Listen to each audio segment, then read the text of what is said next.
Hey everybody, this is TJR. The big question, of course, is what happened to our new album reviews? What happened is WMG, better known as Warner Music Group.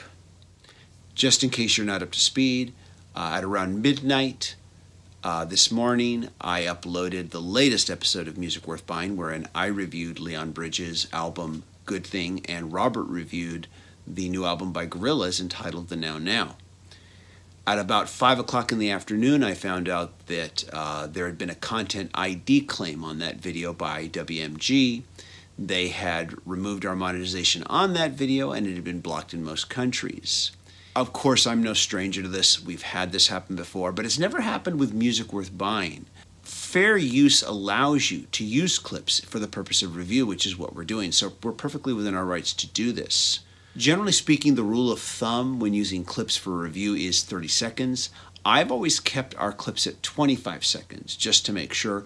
So this is the first time this has happened with Music Worth Buying, and having clips on that series is extremely important so that you can have a sense of what we're talking about. And I think it really helps you decide whether or not you want to go out and check out these albums. My first instinct when I got home and got into the administration page on YouTube was to just delete the video and then re-upload it without the audio from the Gorillaz album with a little disclaimer explaining why.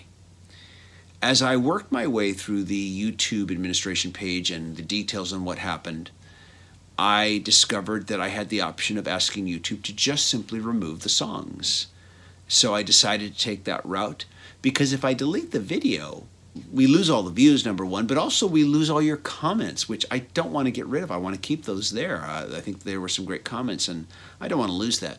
So I chose to ask YouTube to just remove the audio. It's been a couple hours now since I did that.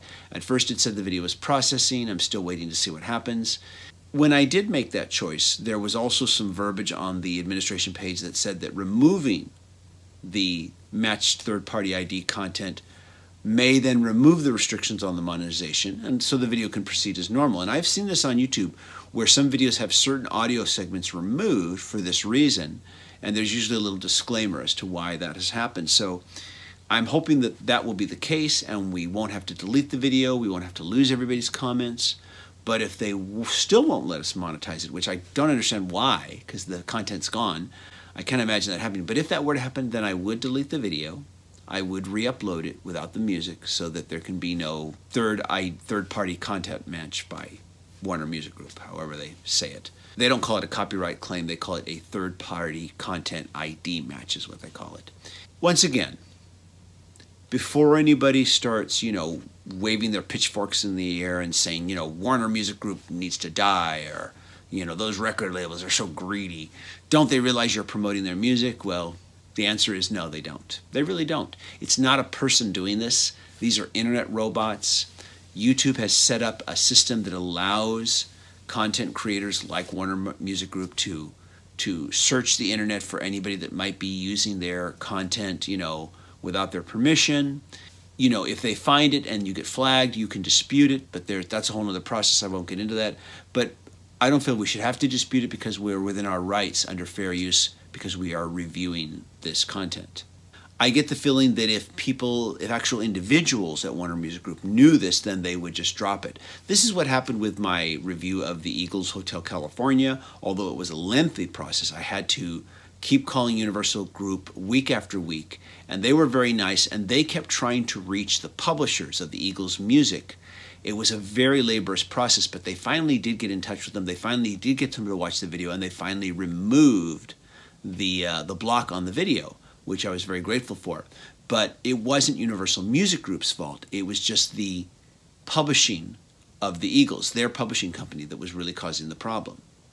And this might be the case with this, in that it's not really so much the record label as it is whoever owns the publishing, and that's being it, and then they want that administered by Warner Music Group. So once again, don't necessarily blame them for it, and once again realize it's not personal, it's not a person, it's just an internet robot doing this.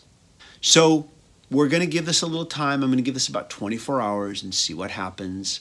And if the video returns and we can still monetize it, and we don't lose your comments, and the only thing we lose is the music of the Gorillaz, which will stink for people who want to watch the video and want to get a sense of what it sounds like, well, then we'll live with that. So, at any rate, though, everybody, stay tuned for more videos. We do have other content that hopefully won't get any content ID matches.